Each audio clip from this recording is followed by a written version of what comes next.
Hey guys, it's Sammy, and this is Wrestling Unlimited, as it's Wednesday, and you know what that means. It means tonight was AEW Dynamite. As far as tonight's AEW Dynamite does go, a lot of stuff actually happened on this show. Like, we've got stuff growing for Forbidden Door. We've got some Ring of Honor stuff building on this show, and stuff for post Forbidden Door. A lot of things happened, especially in the last, 4 minutes of this show.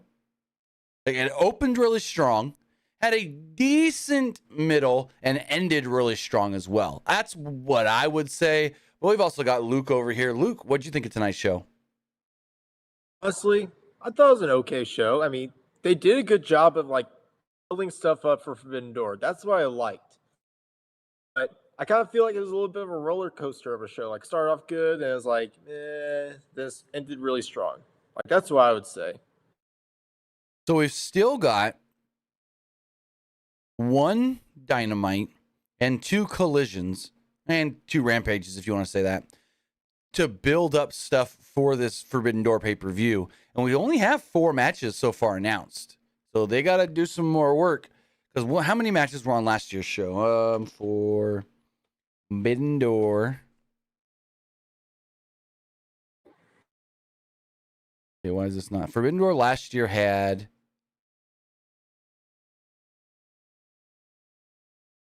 4 pre-show matches and 9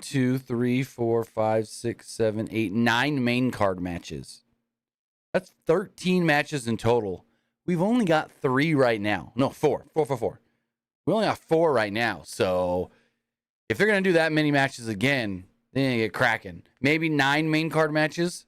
They haven't really been doing pre-show stuff. They did 1 on the last show, but other than that, not really much by way of pre-shows. So we'll see if they can get to that number 9. They've got time, but they don't have a lot of time, in my opinion. I mean, as far as the pre-shows do go, they can just announce those off TV. They can just announce that on social media. Exactly. There doesn't really have to necessarily be any build to any pre-show matches. As far as the only matches they should announce, obviously got to do something for the women though. That's what they need to do. Right. I assume. Oh, I got it. Willow versus Ruby for the strong title. That's what I was thinking earlier. Yeah. That would be fun. That's what I mean. They got the tag match on Collision this week. So you can either build it and set it during that match or next week on Dynamite or Collision. So I think that can be one of, hopefully not the only, but one of the women's matches. And they need to do a tag team match. I don't think we have any tag matches yet. No. Nothing so far. Nothing for the Young Bucks. Nothing for Hangman Page. There's a lot of people. Again, only 4 matches announced with 8 wrestlers. So not a lot left. Or not a lot set. But with that, I want to say thank you guys for joining us here. Whether that's on Twitch, whether that's on YouTube, or you're listening on podcast services all around the globe like Stitcher, Spotify, Google Pod, Apple Pod, Anchor, iHeartRadio, and so much more. Remember, if you are watching live on Twitch, you can help us out a couple of different ways. You can help us out by hitting that donate button down below or by donating Twitch bits in the live chat. Also, remember, you can help us out by subscribing to the channel one of 2 different ways. You can either subscribe with a tiered subscription or you can subscribe with Amazon Prime, because remember, if you have Amazon Prime, then you have Prime Gaming. Prime Gaming gives you a lot of cool things like free games, free stuff for games, and you always get 1 free subscription to any Twitch channel you want to subscribe to throughout the month, and I'd greatly appreciate it if you did right here, Pro Wrestling Unlimited. Also, remember to head over to YouTube and become a channel member by hitting that join button right down below. Finally, head over to the Epic Game Store. Head over to the Epic Game Store and buy something.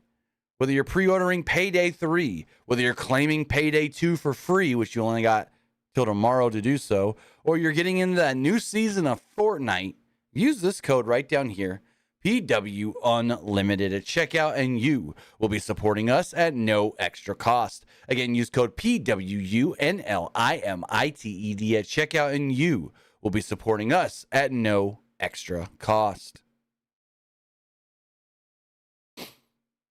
So with that, how much is Payday 3 going to be? Only $40. Not a bad price for that game. If it's as good as Payday 2, then I'm all for it because I love Payday 2. But with that, guys, we've got Dynamite to talk about that did kick off with an eliminator match.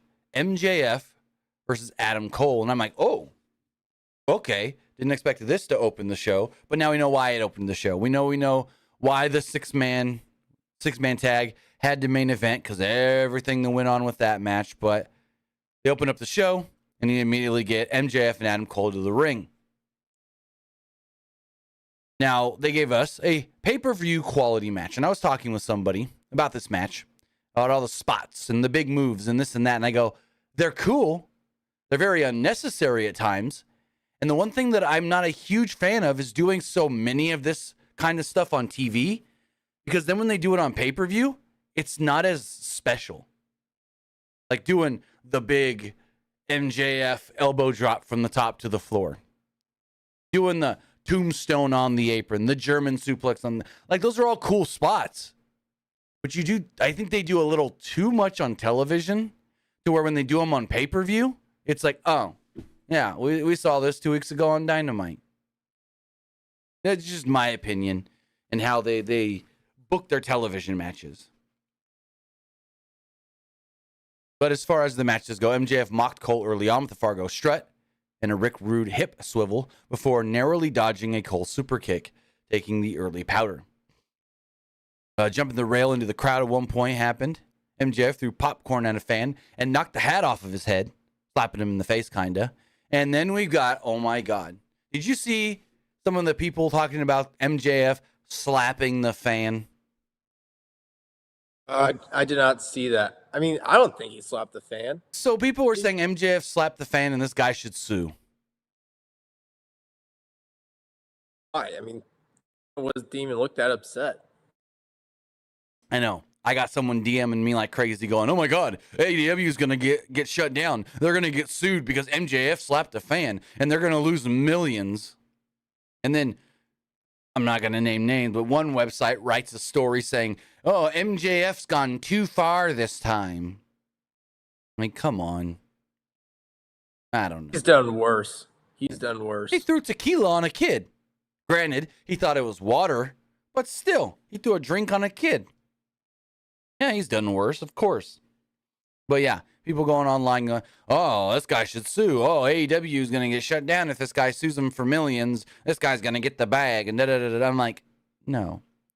Literally, I had somebody DM me and go, if this guy sues AEW, could they put MJF in jail for assault? I said, first off, no one's going to sue. And secondly, he would not get put in jail for assault because even if someone tried to sue, nothing would happen. This guy literally told me, literally said, I would sue them so fast that they wouldn't have been able to finish that match. Well, first off, that's not how filing a lawsuit works. So this guy's a freaking moron and an idiot. And then he said that he would sue him so bad that MJF would be paying his kids just to finish paying this lawsuit. He's like, MJF would have to pay my kids to finish paying the lawsuit after I'm dead. He's like, I'd have emotional damage and distress and PTSD and all this kind of stuff from it. I'm like, yeah, shut the hell up. You're a moron. Like, this guy was literally DMing me this. I'm like, yeah, you're a moron. Why am I even talking to you? And like, I was barely responding, and he's just sending message after message after message after message. I'm like, okay. Eventually, I didn't respond at all because it just got ridiculous. This guy trying to tell me what the fans should do and what he would do if he was the fan. And now he'd never have to work another day in his life because MJF would be paying him every day. I'm like, come on. So ridiculous. Even if the guy did sue, he's not going to win the case. No, nothing's going to come of it. And it's going to happen. He didn't really lay hands on the guy. He touched the hat. He touched the hat and accidentally maybe graced his glass. I will say, he hit the hat and the guy's glasses kind of went like that a little bit, like up like this a little bit. The guy's glasses did move a little bit on his face, but he didn't assault him. There was no blood drawn or anything. Well, you don't have to draw blood for it to be an assault charge, but it wasn't an assault charge. Hell, for all we know, the guy was probably like, oh, damn, they just made me part of the show. That's how I would see it. I wouldn't have complained. I'd kind of be like happy. It's like you're part of the show. The worst, you can complain a little and try to get some like free shirts out of it. At the worst. But no one's going to sue. Shirts and some autographs. Yeah, no one's going to sue, though. I would be okay with free shirts and autographs. Right. As far as the match, back to it. Back inside the ring, MJF got an eye rake, but trash talked too long and Cole turned the tables, back dropping MJF to the floor. MJF tripped up Cole in the ring on the ring apron and targeted his left arm. He tried to soften it up by going for the salt of the earth. MJF drove Cole to the mat and hit him with a pump handle, half Nelson driver, and then mocked the Shawn Michaels pose. But instead of him hitting a sweet chin music, well, Cole hit him with the sweet chin music, and MJF was bleeding pretty good from the mouth. I don't know. To me, it looked like a blood pack. Especially when they showed the replay, and you could see how hard MJF was trying to keep his mouth closed before he, like, went down. It felt like a blood pack to me. Especially with how much blood was just juicing out of that. So, I could be wrong. And maybe he bit his cheek, or I don't know. But the amount of blood that came out so quickly, to me, felt like he bit down on a blood pack. Or a blood capsule, or whatever you want to call it. Later on the show, like when he was talking just fine, if his like cheek was like gushing out that much blood, well, because you could almost not talk. Right. Well, it would hurt to talk. Excalibur or Taz, one of the two, I don't remember who it was, kept going, oh, he must have lost a tooth. He's bleeding so much, he must have got a tooth knocked out. I'm like, I don't know about that. Did you really be bleeding that much of a tooth if you got a tooth knocked out? I don't think so. You want to know something? We were at my son's baseball tournament a week and a half ago, 2 weeks ago now. No, week and a half ago. And my daughter had a really loose tooth. I literally grabbed a pair of pliers out of my camera bag and went, yanked her tooth out on behind the dugout at the baseball field. No blood. No blood at all. And I yanked her tooth right out with a pair of pliers at the baseball game. No blood. How loose was it? Was it just? I probably didn't need the pliers, but it was like a far back tooth and I couldn't get it with my finger. So I grabbed the pliers just to get into it. But like literally, I pliers right here. I literally pretend my finger's the tooth. Literally, I was just like, got it on there, barely squeezed like this, if at all, and it just came out. Like I didn't even pull. It was like pop, and then she like moved her head back a little, and it was out. Like I didn't even pull. No one really pulled it. It was that loose to where it just needed a little bit of pressure, and boom. Oh, then there's probably no blood drawn for that, though. Yeah, but Cincinnati says, what? You pulled the tooth with pliers? I pulled like 5 teeth out of my kid's mouth with pliers. My dad used to pull our teeth out with pliers. He'd be like, we'd be sitting there and be like, oh, this tooth is really loose. Yeah, this tooth is about to fall out. My dad would just walk up and go, want me to get it? Okay. And you just yank it out with pliers. I mean, I've even had, I've done the whole tie string or whatever to it, get the door and slam the door and pull your tooth out. I've done that before too. Dad would just get a paper towel and just grab the tooth and yank it out. Yeah. You don't want to get anything on your fingers. You just grab the pliers and yank it. I've never tried the door thing when I was little, though. We did it once. I should have and just see what happens. I did it once when I was younger. Cole battled back with some offense using his good arm and connecting with a backstabber for a 2. MJF avoided a Panama Sunrise attempt, but Cole in turn dodged the heat seeker. MJF answered with a nasty double underhook shoulder breaker. But as he tried to go for another, Cole hit a kneecap brainbuster, followed by Yushiguroshi for a 2. Also, there's a guy in like the second row who every time it would be like a 2.5, he'd throw up the sign that said 2.5. I don't know if you noticed the guy. I noticed him. I mean, it was hard not to see him. Cole wanted to go for the Florida Keys on the apron.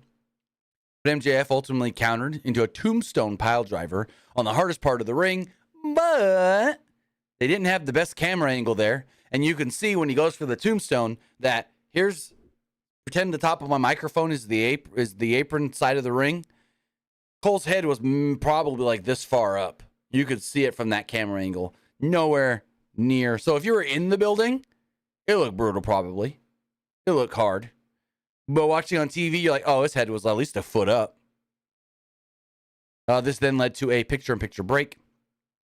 MJF let Cole slowly recover, as eventually Cole tried to go for the boom, but MJF flattened him with a lariat into a double down and a loud ovation from the crowd. Both men took turns countering some submissions, including a crossface, assault to the earth, an ankle lock, and a bell lock. MJF spiked Cole with a heat seeker at one point as referee Bryce Remberg checked on Cole, and MJF cleared the ring attendance table and then set Cole on it. MJF then went to the top rope and hit a massive elbow drop from the top. MJF then wanted a count-out victory, but Cole just barely got back in the ring. MJF went after Cole on the apron, but was planted with the Florida Keys straitjacket suplex. In the ring, Cole went for a Panama Sunrise, but MJF suckered Cole to the other side of the ring and hit a double stomp on the injured arm. MJF barked at the referee that your count is too slow. Cole then rolled up MJF, who knocked Cole into the referee. MJF grabbed the AEW title, tried to do the Eddie Guerrero spot, but Bryce face planted and never saw Cole with the title, who clobbered MJF with it before lowering the boom and getting a close two. Cole then pulled him. MJF grabbed the official and mule kicked Cole right in the balls, putting the Dynamite Diamond ring on. MJF went for the home run shot, but Bryce stopped him and ripped the ring off his finger as Cole hit a super kick, a Panama Sunrise, and the boom. As he's going for the pin, all of a sudden we hear ding, ding, ding, and the match is over because it had hit the 30-minute time limit draw. So there we go. Nobody wins, and Adam Cole grabs the mic. He looks at MJF and he says, 5 more minutes. MJF kind of looks around and leaves. And why would he think MJF's going to give him 5 more minutes anyways? Like, MJF's a smarmy little heel. I mean, the smart thing to do is not do anymore. It's to walk away and follow the rules. The rules are 30 minutes. Well, why give them extra? What do you think of the match? I thought the match itself was really good. Fantastic opener. It was. I thought it was a good match to like get the fans all hyped up. Yep. Are you like a big fan of those like time limit? Oh, like normally they never really like. So sometimes like normally. Go for it. Go for it. You can go. So sometimes yes, like when we had the ones with Omega and Omega and Danielson, and then we had the Danielson Hangman one. I think those ones were fine. But when it's in this match where we know Cole is eventually going to get a title shot, I didn't like that because it's like, oh, so eventually Cole's going to get the shot, but he didn't win the Eliminator. So what kind of stupid storyline are they going to do to get him the title shot? Like, we know he's going to probably be the next in line, not counting Forbidden Door. So what do they do to say, oh, well, you didn't beat MJF, so now we're going to do this instead to get you the... I don't know. I wasn't a fan of it in this match because we know where it's all leading to anyways in the end. But then I also get it. They didn't want to beat MJF. Oh, no. I didn't really like this one because now it's like it just hurts Adam Cole a little bit. Now it's like, all right, they're probably gonna do something stupid and give Adam Cole like a stupid way of giving him the title shot. Exactly. Like they did with that Fatal 4-Way one. Like, but really? that was like, well, last year he lost the title match to Hangman and was just like, I want another shot, and they just gave him another shot. So it's almost kind of the same thing. You didn't beat MJF to earn your shot, so what's going to happen? You're just going to say, I should get it anyways? Like, I don't know. I guess we'll have to see it play out, but I don't have high hopes. Or honestly, they can do like MJF did with like a lot of his opponents in the past, just like keep like picking guys to you have to earn it. It's like, if you want another shot at me, you got to like go through all these guys. Now, one way they can do it is if Adam Cole somehow wins like a number one contenders match, whether it's a battle royal, whether it's a singles, a 4-way, a 3-way, if he like beats other people to earn the shot in a number one contenders scenario, that would be fine. But I just don't want to see him come out and be like, I didn't lose though, so I should still get the shot. You know? Rules state you got to pin or tap out your opponent. Yep. And draws don't count as victories. Exactly. So then we had a CM Punk video package hyping up this first episode of Collision. Punk was training and said there are still things left to do. Punk says that he has a lot to get off his chest at the debut of Collision. So I feel like I have a feeling Punk's going to pin Juice and win that main event. Then he's going to get a mic and start talking, and then something's going to happen. I don't know what. Maybe Kenta comes out and challenges him for Forbidden Door, but I feel like that's how it's going to go down. He's going to get the pin, probably pinning Juice, and then cut a promo. Probably. I bet you the match is probably just going to be like 10 minutes. It's just probably just going to probably gives Punk and FTR just like a bunch of big moments, and Joe and Bullet Club Gold are probably going to get any. So it's a moments. So it's a 2-hour show, and only 5 things have been announced so far. So I could see that match maybe getting a little more than 10 minutes. But I see where you're coming from, though. Kind of like the same thing they did for like when Omega returned. Like, it was mainly just they're just giving them like so many moments where like Andrade, Dragon Lee, and Roosh barely had any moments whatsoever. So then we had a Sammy Guevara segment. Correct me if I'm wrong. This is leading to Sammy versus Jericho, right? It has to. Renee Paquette introduces the soon-to-be father, Sammy Guevara. Sammy comes out and says that in recent weeks, he's had the highest of highs and the lowest of lows. The highest of highs from his wife, Ty Mello, announcing that they're pregnant with a baby girl, to the lowest of lows of losing the 4-way and they're not becoming the AEW World Champion. Guevara said that he's going to make some changes. But before he could follow up on what those changes would be, out would come Darby Allin. Allin congratulated Guevara on the baby announcement and said that the crowd seems to love him again, which got a mixed reaction. There were some cheers, but still more boos than cheers. Allin asked if Guevara was going to continue to be a follower in the Jericho Appreciation Society, following in Jericho's footsteps, or do his own thing. This is when Jericho would come out before he can respond. Jericho asked Guevara why he never asked him for help on his quest to the AEW title. Guevara said that had Jericho called him, Jericho wouldn't have lost to Adam Cole twice.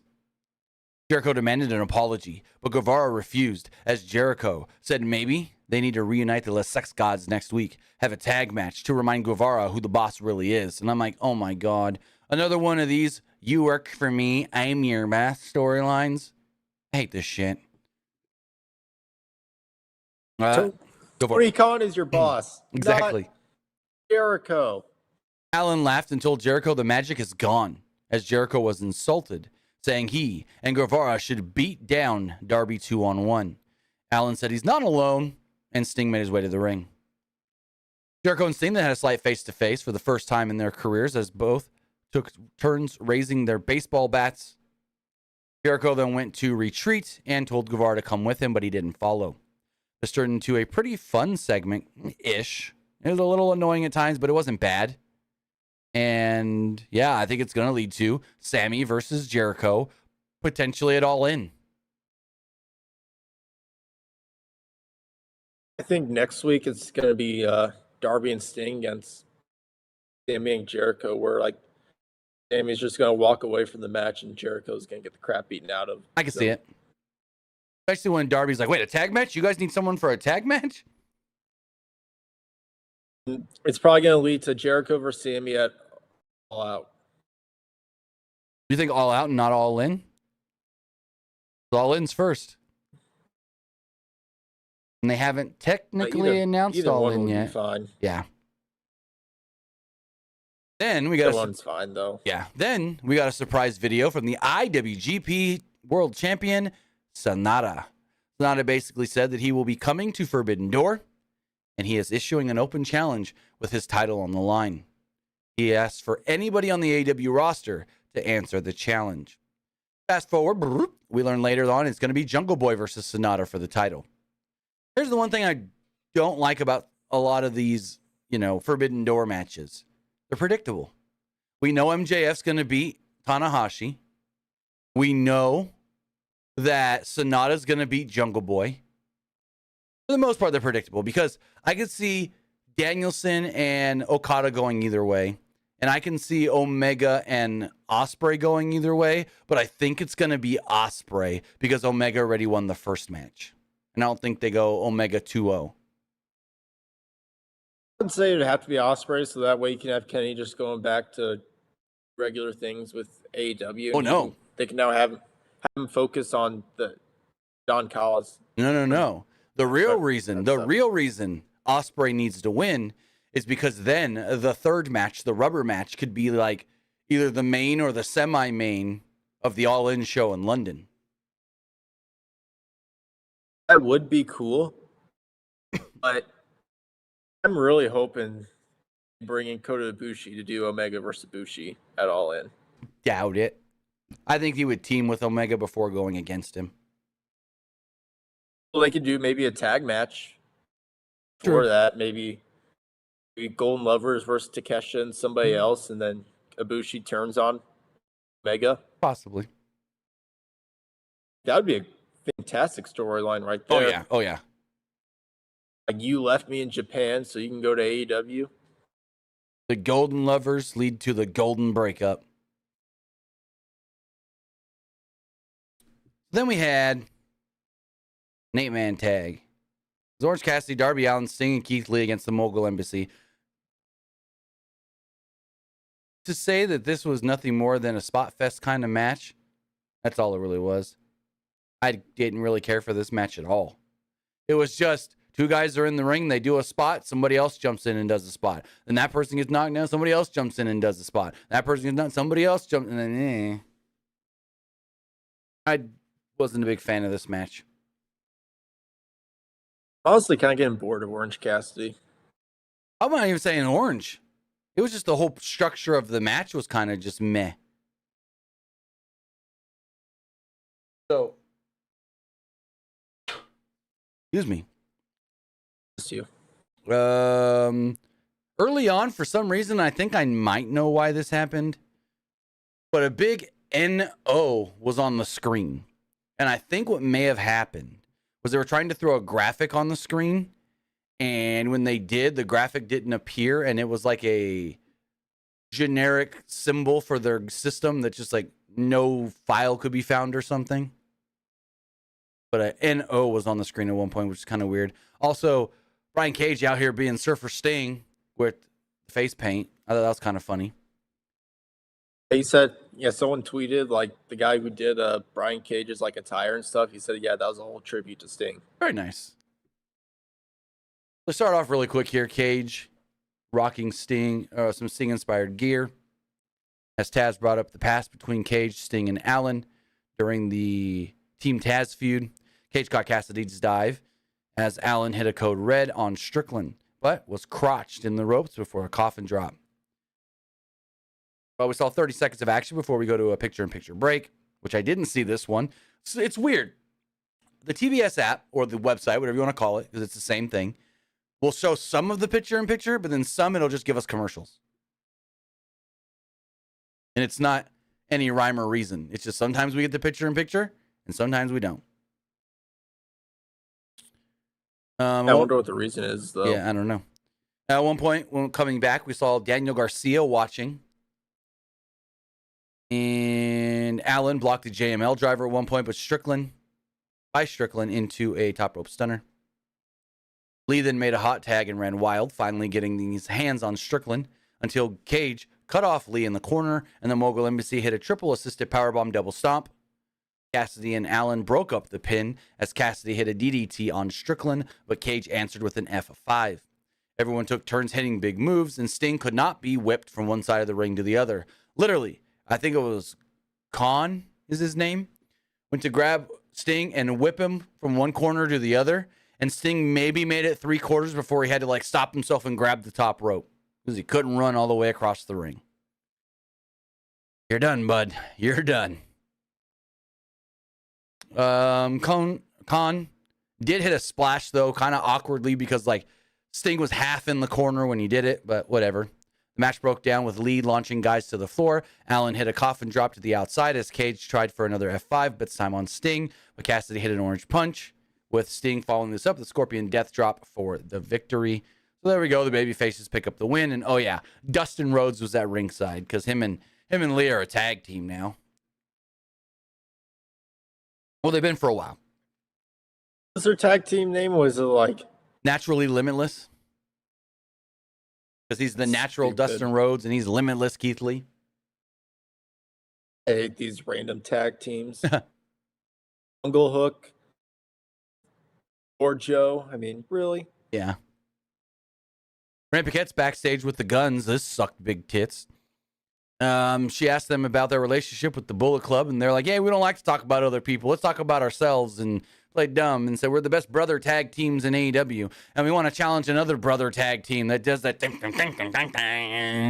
So next week we want to challenge them, and that was it. I guess the Guns versus the Hardys next week. Cool, whatever. One thing I didn't like about this is that like went from like, all right, they're gonna start something new. We're gonna let them do some stuff with Bullet Club, and then now it's like, let's forget that and go back to the Hardys. I'm like, what? Right? They just finished up with the Hardys, and now you're going back to them? I mean, come on. Then we had a TNT title match. It was Wardlow versus Jake Hager. Wardlow won. Cool. Match wasn't all that great.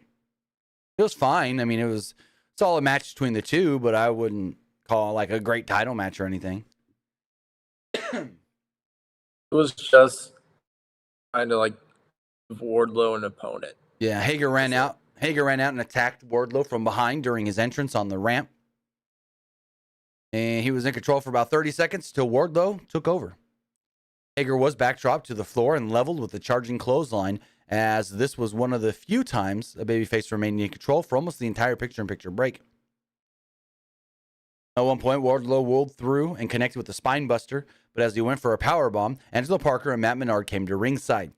Hager then chop blocked Wardlow as Arn Anderson was about to pull out the finger guns and go armed Anderson until Brock Anderson ran out and fought off Parker and Menard to the back with his father. So that brought Arn to the back. Hager was clotheslined to the floor, and Wardlow hit a slingshot dive before connecting with a swanton bomb back inside the ring. Straps then came down. Wardlow hit the symphony, and there we go. He retains the title. So then he's celebrating when Christian Cage and Luchasaurus appear on the screen. I don't know what was going on, but we couldn't hear Christian or Luchasaurus, so they cut to the back. But we hear the important part. He says the Wardlow likes dishing out open challenges. Well, how about this coming Saturday at the debut edition of Collision, which title on the line against Luchasaurus? Christian said, what will happen when Wardlow's new daddy won't be there to save him? And then they showed a bloody Arn Anderson. He was bleeding from his head. And I think it was Taz was like, "Oh, did they throw him down the stairs or something?" And there we go. Go.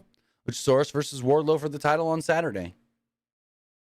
How many matches do we have announced for Saturday so far? Like Five. Five? Five. What are those matches? Because I know it's I'm reading right now. CM Punk one and the Luchasaurus So, one. That's all I know. As far as Collision does go, in the main event, we do know that it will be CM Punk and FTR taking on Bullet Club Gold and Samoa Joe. We also know that Buddy Matthews will be taking on Andrade El Idolo. They also told us that in tag team action, it will be Sky Blue and Willow Nightingale against Tony Storm and Ruby Soho. With the TNT Championship on the line, Wardlow will defend against Luchasaurus, and finally, Miro will be in action. That's everything for Collision. Only thing announced for Rampage is that at the very, very, very end of the show, Excalibur goes, "I'm just getting word now from Tony Khan. Will Ospreay will be in action this Friday on Rampage." Nothing else announced for Rampage.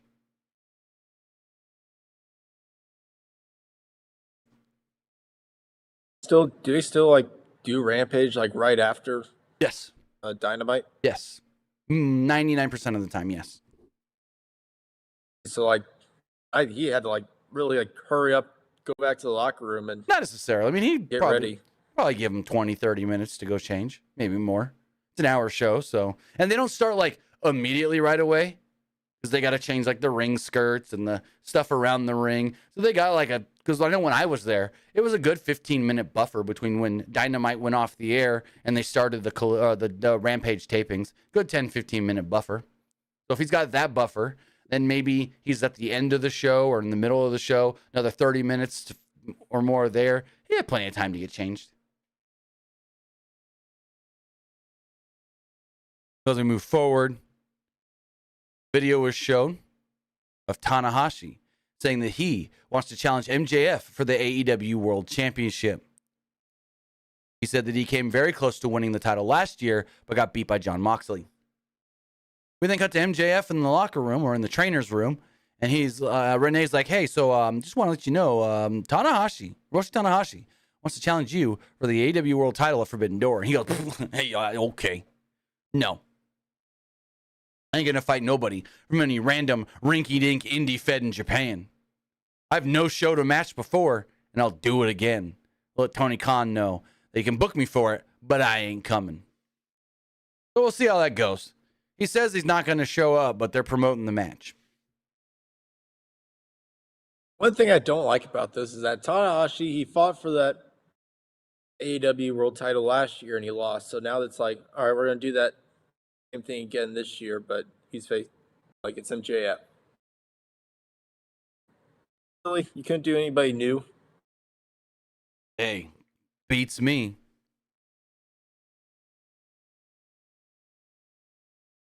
So we had the woman, go backstage again.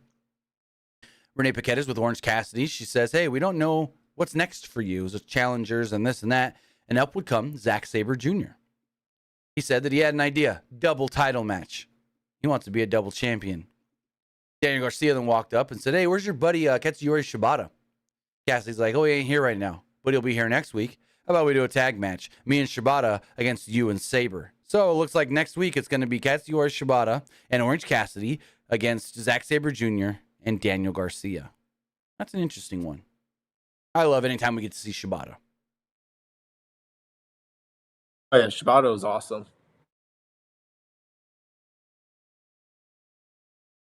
Then we had the AEW Women's World Championship on the line. It was Toni Storm defending against Sky Blue. They said that Saraya refused to go to Washington, D.C., and in her absence, they had a picture of her on a stick. Okay, cool. Sky Blue started this off really fast, punting Soho on the apron and dropping Storm with the crossbody for a 2. Blue gave Storm a taste of her own medicine with a hip attack to the outside. Storm and Soho got up and sprayed Sky Blue's mom in the face with some of the spray paint, I guess it is. Blue then follows up with a dive to the outside, taking out both Storm and Soho. But Storm regained control during a commercial break. Blue did fire back at one point with the head scissors and a step-up knee in the ropes. And it's a kick to the head sent Storm into the ropes. Storm used a handful of tights to pull Blue to the floor as Soho passed Storm the spray can. Soho then took the ref, but Blue had spray of her own, blinded Storm, and hit the code Blue for a massive reaction. Soho distracted the referee until enough to stall the pin attempt and ate a Blue thrust kick. Blue charged and was hung up in the ropes by Storm. Storm then dropped her to Storm Zero and tapped her out with the Texas Clover Leaf. After the match, they tried to attack her some more when Willow Nightingale would run the Outcasts off, setting up the tag match for this week on Collision. What do you think of the title match itself? I thought it was okay. Not great. Thought it was too much outside interference. That's what I thought. Always with these girls. Always with them Outcast girls. Every women's match now, there's like something in the outside always has to happen. Like, what? Come on. I feel like with this match, just felt like, all right, we gotta do something with the women tonight, so let's just get it out of the way. Like that's how I kind of felt of it. I can see it. I mean, We go to Renee in the back again, and she's with Hook and Jungle Boy. Jungle Boy said that the summer of Jungle Book is in Jungle Hook, not Jungle Book. Ain't no Mowgli here. Anyways, he said the summer of Jungle Hook is in full swing. And he said that I've been saying I'm going to win a belt this year, and I want to accept Sonata's challenge. He said that he wants to challenge Sonata for the title at Forbidden Door. We get the ask Hook his thoughts, but Perry interrupts and says, this came up kind of quick. He said that Hook, is his best friend and asked him to be in his corner at Forbidden Door. Hook gave him a fist bump, and I guess that means yes. Also, there was a rumor going around today that Shawn Michaels and Triple H are interested in Hook. So that's what people in the chat are saying. That's an interesting one. WWE is interested. It came from Boozer, so take it with a grain of salt. Boozer gets stuff right when it comes to like what's going to happen on TV, but sometimes when he talks about stuff like this, he's been wrong half the time. Like he gets stuff right when it's like, oh, this guy's going to wrestle against this guy on TV, and it's like the day before and it hasn't been announced yet. But there's been times where he's got stuff wrong when it comes to something like this. So that's why I say for this, take it with a grain of salt. If he's saying something like, oh, Cody's going to fight so-and-so on Raw Monday, I'd believe that. But he said that, I guess you'd have to put him down to NXT first. You'd have to. Oh, yeah, I would assume. But he said, basically, I'll read you the tweet. He said, personally, I think Hook is the easiest catch for WWE at the moment. Taz wants him to go. HBK and H want him. I don't know about his contract, but I believe he could be the first of many. So that's an interesting line for him to write. Taz wants him to go. I would think Taz wants him to stay in AEW because... So would I. Hey, I mean, if Taz thinks WWE is a better place for him because...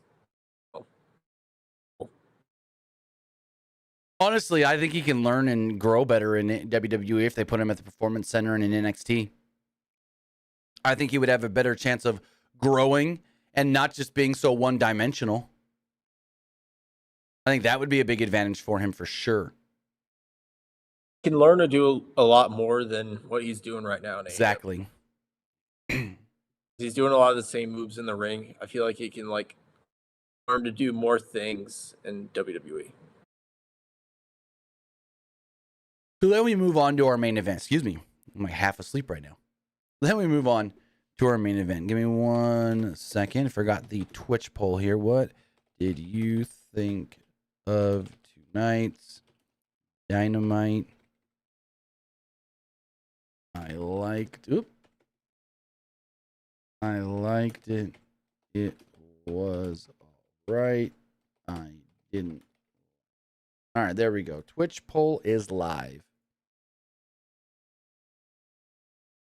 As far as the main event itself does go, it was the Elite, the Young Bucks, and Hangman Page against Jon Moxley, Claudio Castagnoli, and Wheeler Yuta. Fun match, but just like I said with the 8-man tag earlier, just a bunch of crap going on, just a bunch of spots, and it's a little too much for my liking. Like, too much for my dumb pea brain to follow sometimes.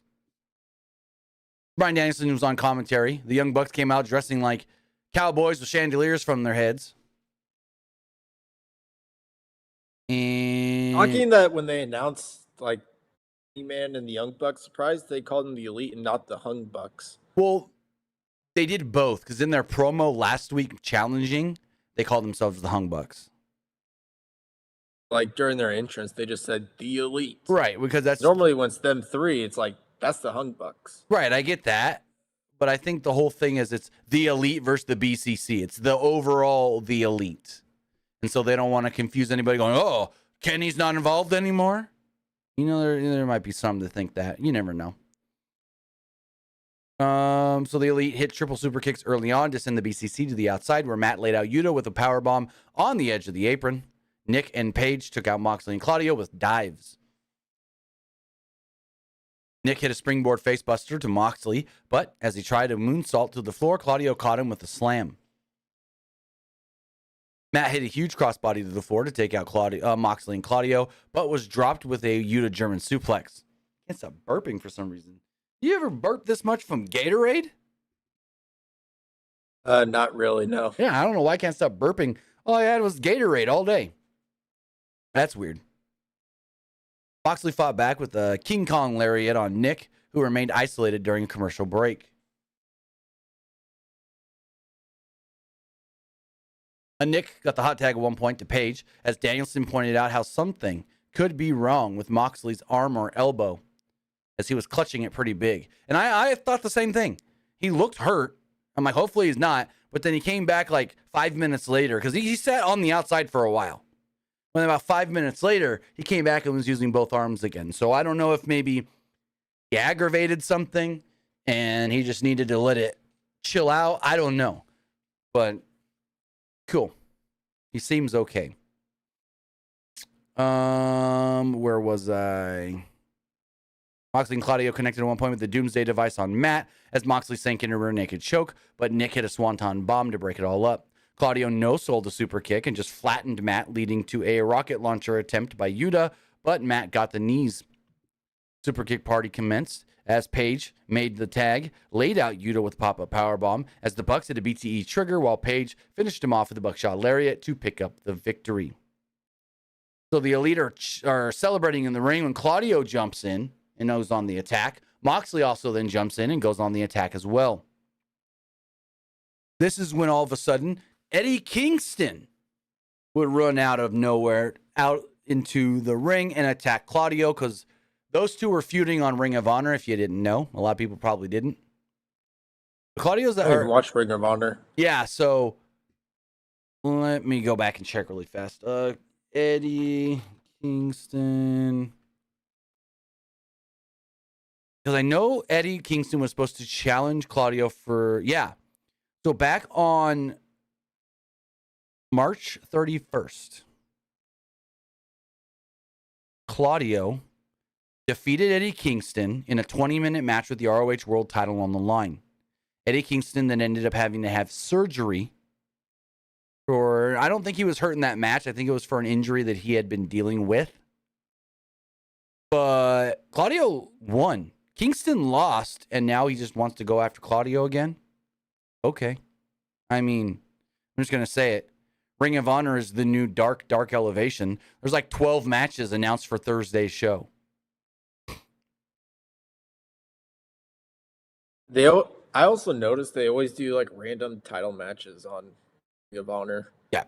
Well, because their pay-per-views did that are a so lot far in the past for Dark, so. Well, yeah, and also their pay-per-views are far and few between, so. But Kingston comes out and attacks Claudio. They brawl. Yuta sends him packing until Moxley and Kingston face off. The Bucks then attack Moxley, and they have a little scuffle until Takeshita runs down and attacks Kingston. Don't know why he attacked Kingston. This then led to Kenny Omega coming out, him and Takeshita brawling. He gets the better of Takeshita. Will Ospreay then comes out, gets the best of Omega, lays Omega out, gets holy shit chance. And then as he is standing over Omega, they let us know that Will Ospreay will be on Rampage this coming Friday. He then hits Omega with a hidden blade, and the show goes off the air. So there we go. And that is how Dynamite went off the air.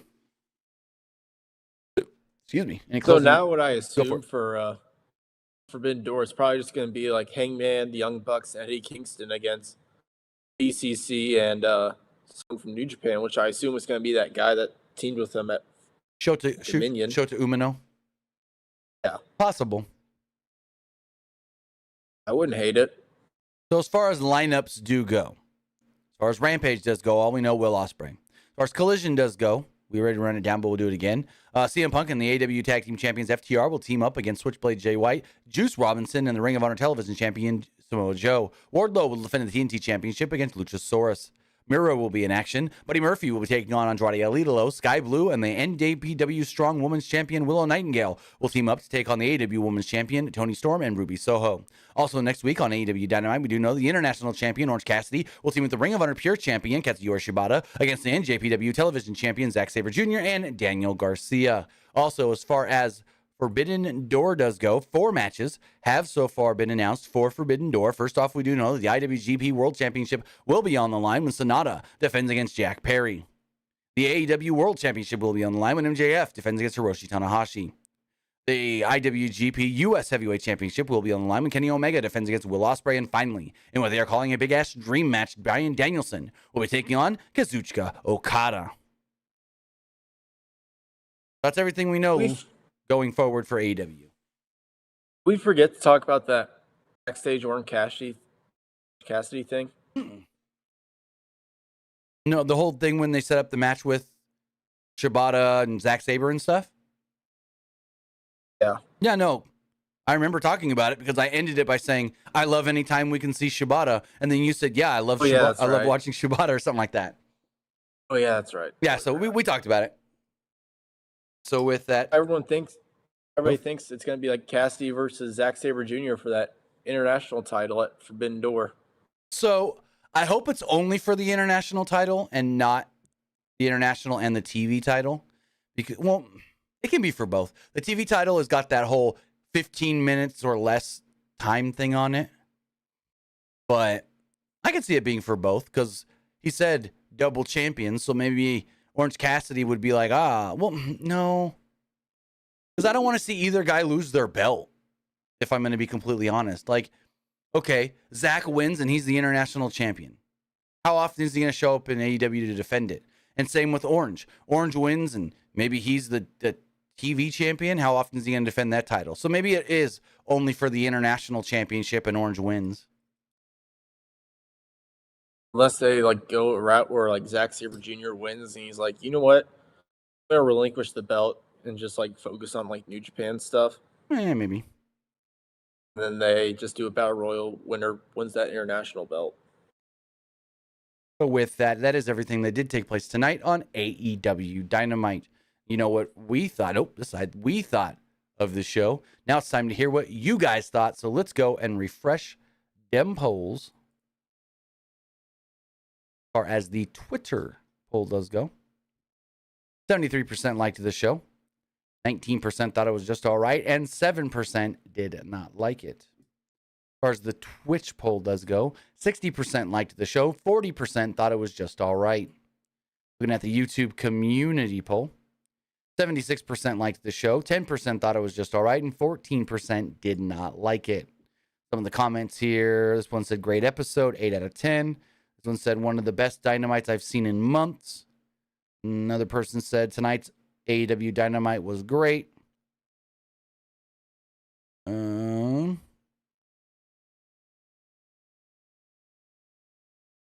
one said, Adam Cole should have gotten his extra 5 minutes. No, storyline-wise, he shouldn't. Because why would MJF, being the smarmy heel that he is, give him extra time? If the rule is 30-minute time limit, hey, bending the rules. And finally, the YouTube live poll. 72% liked the show, 20% thought it was just all right, and 8% did not like it. So with that, guys, I want to say thank you for joining us here. Twitch.tv/PW Unlimited, YouTube.com/Pro Wrestling Unlimited, and podcast services all around the globe like Stitcher, Spotify, Google Pod, Apple Pod, Anchor, iHeartRadio, and so much more. Luke, tell them where they can find you. You can find me over at Twitter at Petke_21, and you can also find me over at Twitch at the Luke Petke. With that, guys, have a great rest of your Wednesday. Have a great rest of your week. We'll see you back here on Friday morning for the wrestling wrap-up, Friday evening for Friday Night SmackDown, and I'll even be doing a review of Collision Saturday night. So we've got you all the rest of this week. Sorta. With that, guys, have a great rest of your night, and we'll see you next time. Have a good one, guys.